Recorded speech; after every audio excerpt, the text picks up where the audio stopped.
அண்ணனாக இருந்தவர் இன்று நமக்கு தோழராக மாறியிருக்கிறார். வாழ்க்கையில எது முக்கியம்? நேர்மையா ஒரு வேலை பார்க்கணும், உண்மையா இருக்கணும்.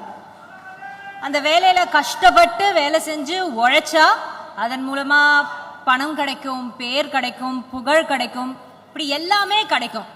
ஆனா எல்லாமே கிடைச்சதுக்கு அப்புறம் அதை வச்சு என்ன செய்யணும்னு ஒரு சில பேருக்கு, அதாவது அந்த இடத்துக்கு போனதுக்கு அப்புறம் ஒரு சில பேருக்கு தோணும். அதற்காக அதுல இருந்து வெகு சில பேர் அதற்காக ஏதாவது ஒண்ணு செய்வாங்க.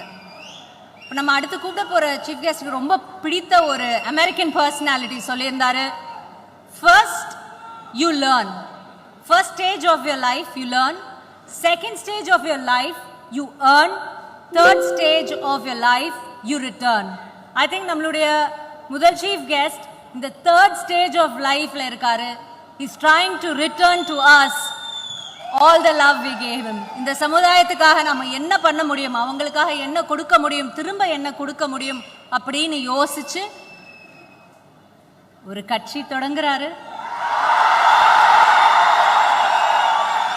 அரசியலுக்கு வராரு.